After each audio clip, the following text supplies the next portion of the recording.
Satu kata aja, tapi dampaknya bisa menghancurkan kepercayaan yang dibangun bertahun-tahun.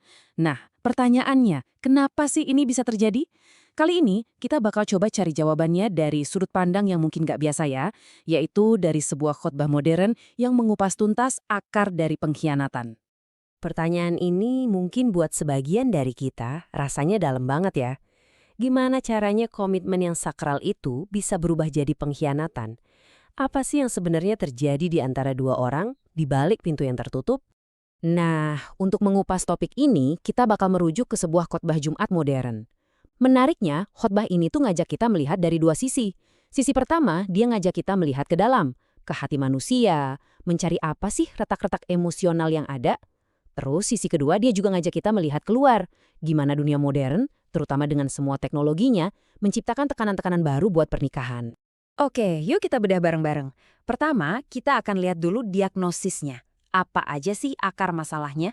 Nah, setelah itu baru kita lihat resep atau solusi yang ditawarkan buat memperbaikinya. Menurut sumber yang kita bahas ini, pengkhianatan itu bukan kayak kecelakaan yang tiba-tiba terjadi. Bukan sesuatu yang terjadi dalam semalam. Tapi lebih kayak puncak dari sebuah perjalanan. Ini nih poin penting bangetnya. Khotbah ini membingkai perselingkuhan bukan sebagai satu tindakan besar yang mendadak, tapi sebagai langkah terakhir di sebuah jalan yang licin. Jadi, semua itu seringkali dimulai dari kompromi-kompromi kecil, sedikit demi sedikit. Ini sebuah proses ya, bukan kejadian tunggal.